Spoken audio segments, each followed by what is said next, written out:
Alright. Now, I apologize if I cough and splutter because I've got a cold and a cough, so I'm not 100%. Um, and I was working all day yesterday, so didn't help very much. Anyway, I apologize because I decided not to do a Devo. I wanted to talk about this topic because it kind of actually follows on from my last topic, but and it actually kind of follows on Ray's topic from last week when he talked about authenticity of the Bible and apologetics. So today we'll talk about the Christian challenge or the spiritual struggle, and I think there's so many issues in the world today that's quite interesting, and it kind of affects us obliquely. You may or may not have read about some of these topics in the news. I'm sure all of us wonder how should the Christian respond, or how should we react to such things, or how do you decide which side to believe in or to follow? So I start off with a couple of pictures. Some of you may have seen this lady. Her name is Kim Davis. She's a county clerk in Kentucky. And there it's quite an interesting system. To register your marriage, you have to go to the county clerk. The county clerk is an elected official, so she can't actually be sacked or fired, right? Because it's like the class president, I voted for you. You can't get rid of her after you change your mind. So anyway, her job is to hand out marriage certificates. Now, the United States Supreme Court recently allowed same-sex marriage in America. So in Kentucky, which is a fairly conservative state in America, she decided, I'm not going to hand out marriage certificates to people uh, who are trying to register same-sex marriages. So a same-sex couple sued her, and she lost the case. And the court said you have to hand out a marriage certificate, otherwise they'll send you to jail. So they did send her to jail for about 30 days, and now she's out again, and she'll probably go back to jail again. But she'll still refuse to hand out marriage certificates. Now, that's one. And this lady is actually a baker from Belfast. And in Ireland, as some of you know, has recently allowed same-sex marriage. So strangely enough, what they do, what she did was uh, some people wanted her to make a cake of Bert and Ernie. Um, I don't know why Bert and Ernie from Sesame Street, but on the cake they wanted to say that she supports same-sex marriage. Right, so she said okay first, and then she thought about it and changed her mind, so she didn't want to do it after. And so they sued her, and she had to pay like 100,000 in damages or something. Anyway, so that's a couple of cases. Um, I, I mean, Australia, we haven't gone down that path yet, but we know that the Liberal National Party is promising a plebiscite on issue provided win the next election. If Labour wins, then it's almost a given that they'll enact marriage equality, so they call it. We'll briefly discuss it later, but so that's a couple of issues. And of course, we have the issue of all the asylum seekers. That's all of them going into Europe. Germany decided to open their doors, so they say let everyone in. Australia said let's just take the Christians and kick out the Muslims. That's what Australia decided to do. And how should the Christian respond to that? Should we say, good on you, let's do that? Should we close the door? Should we open the door? It's quite an interesting issue. And then, of course, we know that they had I mean, there's some other issues I'll bring up after. So, Ephesians 6:10-12 tell us, finally be strong in the Lord and in the strength of his might. Put on the full armor of God so that you will be able to stand firm against the schemes of the devil. Our struggle is not against flesh and blood, against the rulers, against the powers, against the world forces of this darkness, against the spiritual forces of wickedness in heavenly places. And that is our struggle, the spiritual struggle. We don't, I mean, unless you are heavily oppressed in some of these countries, the Middle East, I think the Christians have a very tough time. No question about that. In general, actually, the real struggle is a spiritual struggle. Um, for the vast majority of the Christians. In fact, for all of them, even for those that, like recently there was a mass shooting again in America, and apparently the shooter would ask the Christians, if they are Christian, they'll shoot them in the head. If they're not Christian, they get shot in the leg. I'm not sure how he came up with that. He's not a Muslim, but he's a secular guy who's just against religion in general.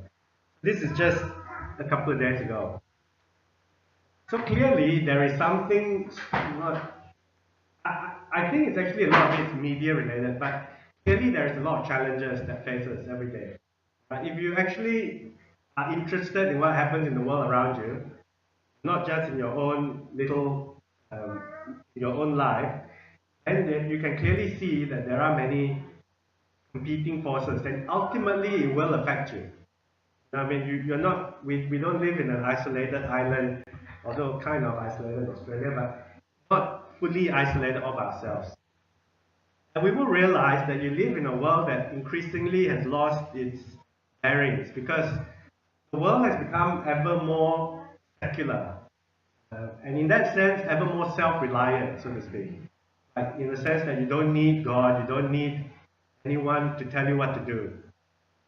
And in so doing, people have forgotten what it is that made our life here so great, I think.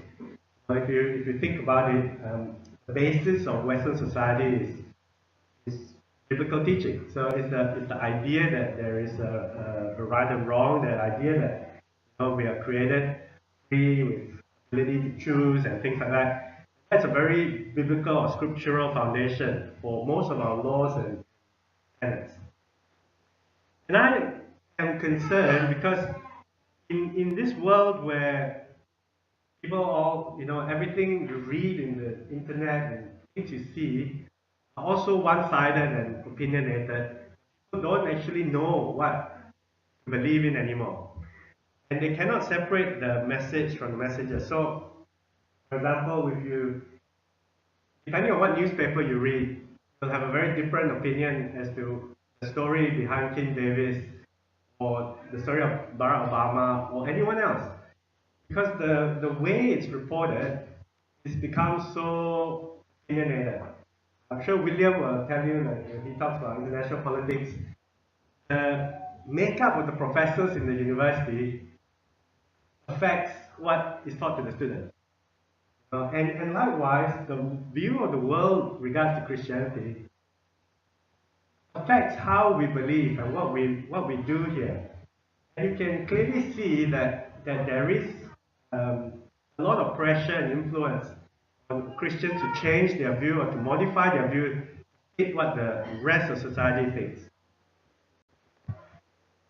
I think the other issue is that Christendom, as how I put people who believe in the Bible and things, is itself confused.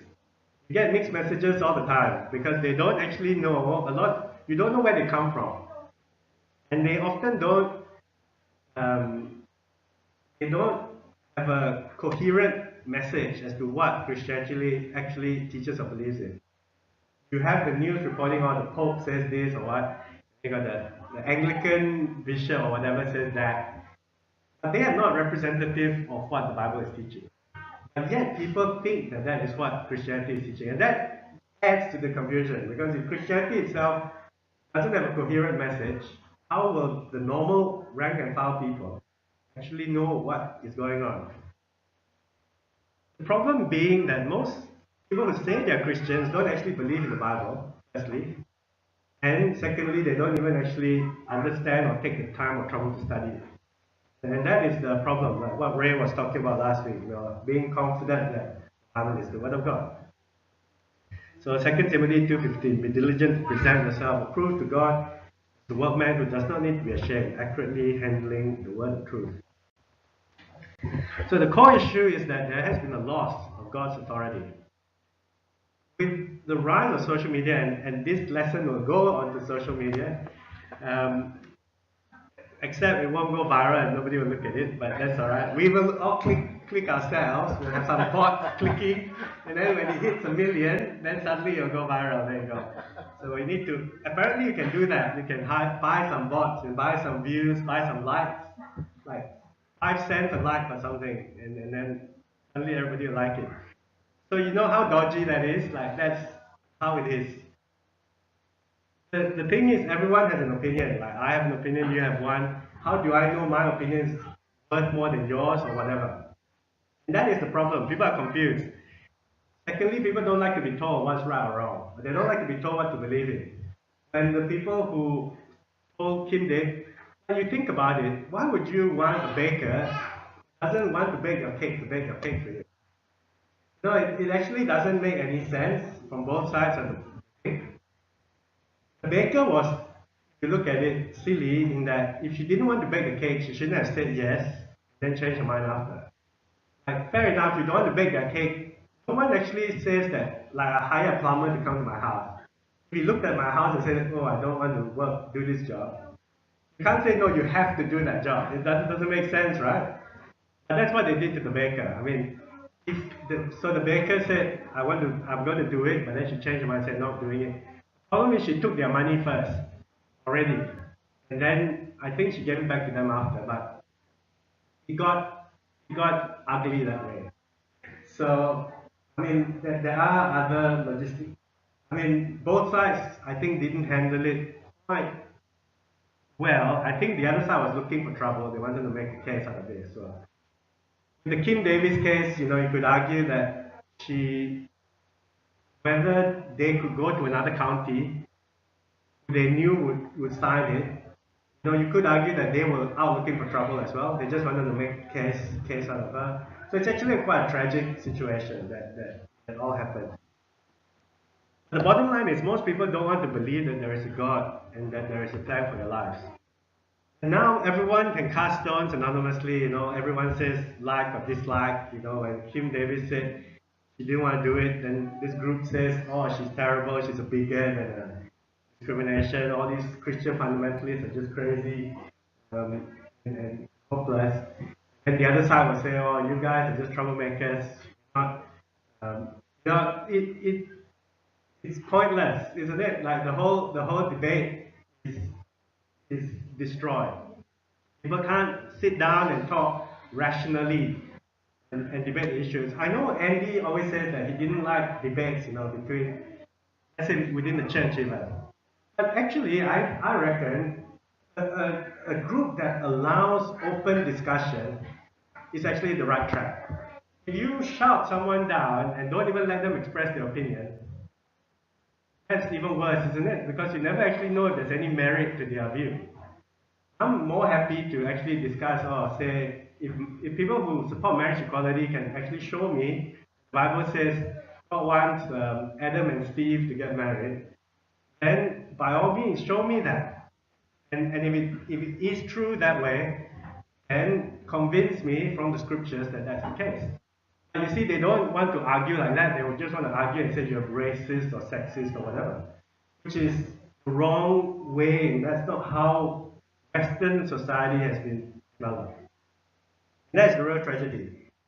And in all of this, when you talk about abortion, when you talk about euthanasia, assisted suicide, all of that, all these topics actually, it all comes down to this question. What authority do you have to do that? Like, why do you want to do that? And that is the key thing. There's been a loss of authority, and people don't accept that you should believe in the Bible to guide you in your. The other issue, this is actually a picture from Ashley Madison. That's the other thing. And it was quite, they hacked the website, right? For those of you who don't know, this is a website which was promoted to allow people to have an affair. And their website got hacked, and then they released all these email addresses of people who registered. And so turns out, apparently, that some of those who registered were actually people in the church or whatever who had spoken against people having affairs. So they said, oh, look, all these Christians, they're all a bunch of hypocrites. You come out and say all this, and then you go and do that on the side. Well, I mean, there's two ways to look at it, right? Like we are all human and we're all sinners. That's one way to look at it. And on the other hand, it is a very difficult issue because just like the Royal Commission to child abuse, I mean, you know that there have been transgressions in the past. And yet, people use that to say that let's not believe in Christianity at all because a few Christians are sinners. I would argue that all Christians are sinners and that to an extent, all of us are hypocrites. Like as a teacher, you stand up here, you always feel the pressure. Yeah, I don't know how people who are mega hypocrites, like the Pharisees and such, who actually really were really even worse than what, I mean, but there's no real right or wrong. I mean, sin is sin. But we all do classify it to a certain degree. I wonder how they could do it without feeling bad, you know what I mean? But having said that, I think the good thing about Christianity is that there is still forgiveness. I mean, you lose credibility doing this, but if you truly repent, I mean, I think there is a way back.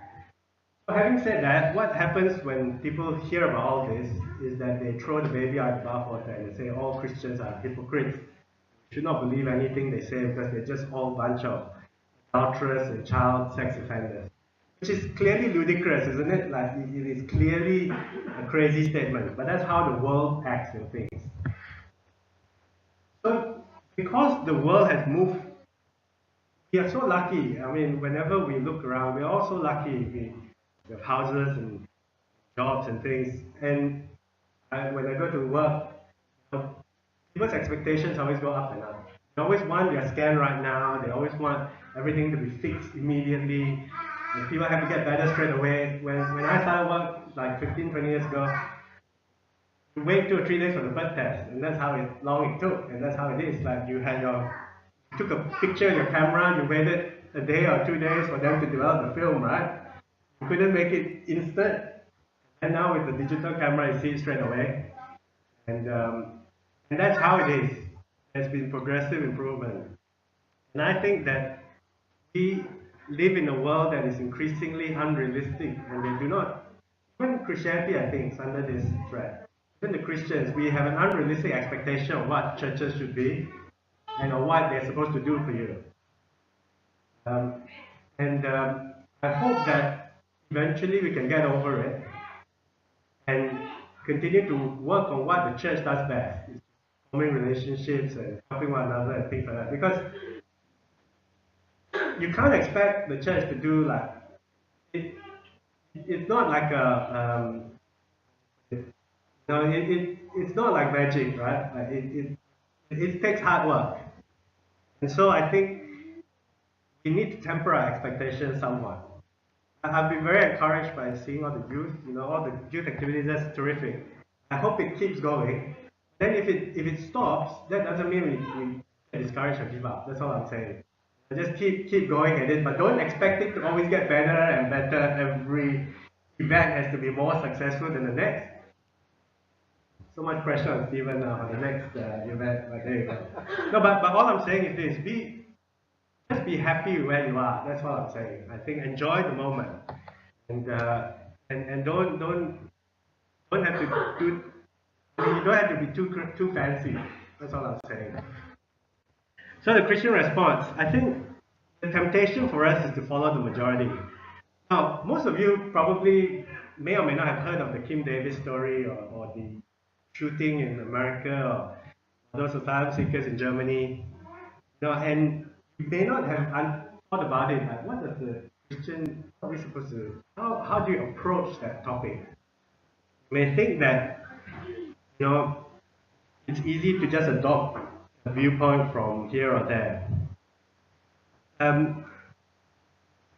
Just like marriage equality, I'll go on that firstly because we get all these statistics that say, 70% of the population want marriage equality. And in fact, they say, a lot of churches like to have what do you call it? Actively gay people being the pastors and preachers and whatever. I mean, is that right or wrong? So the question I would ask always is, can the majority be wrong? Can the majority be wrong? And if you're the only one saying it, doesn't that make you a cult? I guess that's a kind of interesting question. Um, yeah, that's right. That's right. Matthew 7:13 to 14. Enter through the narrow gate, for the gate is wide and the way is broad that leads to destruction, and there are many who enter through it. But the gate is small and the way is narrow that leads to life, and there are few who find it. I mean, this is one of the earliest teachings of Jesus. And it's always been true. Just like when he said, the poor you will always have with you. I mean, it's one of those early just statements of facts. The problem is, although Jesus taught in parables, Jesus always taught in parables because that's the best way to learn, to reflect on the story. We don't like stories. Nowadays, people like to use bad examples and faulty stories to argue their case. Just like they will argue, oh, creationism is rubbish because people who believe in that don't believe in science, just like they don't believe smoking causes cancer. I don't know how the associations are drawn, but they always argue it like that, isn't it? Or people who say, oh, people believe in creation, don't believe in vaccination, so you creationists are all crazy. Clearly, that's how they argue, but I mean, I'm summarizing it, but that's how people often argue. So they would also argue that, oh, if you believe uh, uh, in the proper marriage relationships and things, it means that you're old-fashioned, and it means that whatever you believe doesn't make sense. That's the way they argue their case. Like they would say, "Oh, you're hypocrites. You're do this or do that, and therefore your views are all clearly wrong." They don't look at the merit of the argument itself. I think that's our problem as well. We don't often look at the message itself, we just look at the messenger. So that's always the argument, why do you have to dress up to go to church, or why do you have to do it in a neat building or whatever.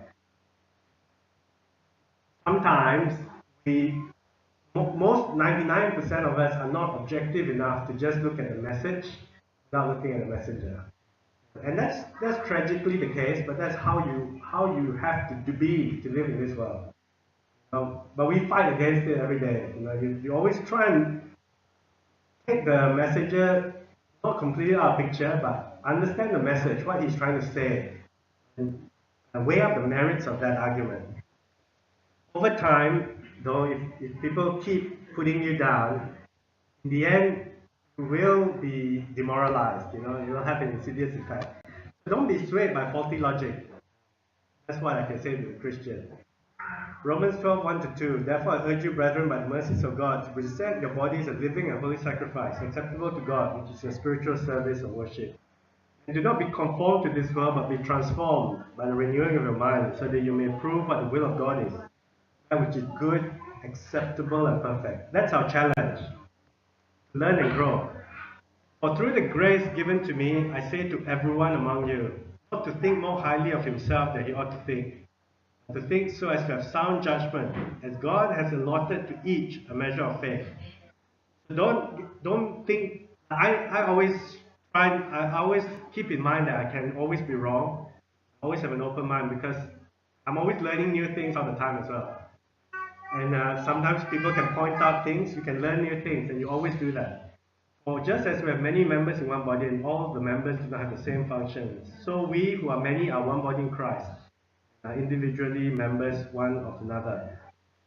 Since we have gifts that differ according to the grace given to us, each of us is to exercise them accordingly. Prophecy according to the proportion of his faith, service in his serving, or he who teaches in his teaching, he who exhorts in his exhortation, or he who gives in liberality, he who leads with diligence, he who shows mercy with cheerfulness. We all have things we're good at, and it's such a blessing, to be in a congregation where everyone works together, because it's only through using all of these abilities that we can grow and mature in each other. Just now, let love be without hypocrisy. Abhor what is evil, cling to what is good. Be devoted to one another in brotherly love, preference to one another in honor. I was reading an article. Some people, oh, that's all right. That's too much of a tangent. We won't go there. Not lagging behind in diligence, fervent in spirit, serving the Lord, rejoicing in hope, persevering in tribulation, devoted in prayer, contributing to the needs of the saints, practicing hospitality. I mean, I think Romans 12 is a wonderful chapter, and it covers everything that we need to do to be effective Christians. We talked about the Philippines, contributing needs of the saints. Talked about everything is in here, isn't it? That we covered in the last month.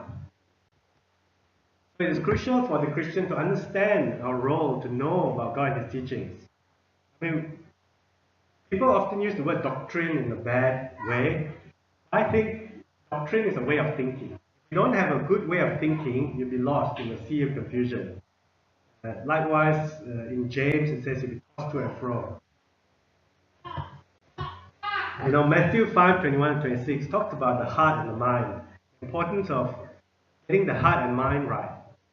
It talks about, you shall not commit murder, but whoever angered the brother shall be guilty. And the passages below talk about the adultery question. I think Jesus in this instance was using a story to emphasize the importance of it. In fact, if you read this, it's actually a good argument for the Belfast Bakers case. But because he'll be handed to the judge and thrown in prison, but there you go. He was right. So, in conclusion, I think if you reflect on it, Christians always struggle because our way of thinking is different to the world. Okay? We battle the world's opinion and viewpoints because, in general terms, secular thinking is that believe in yourself and you can do anything.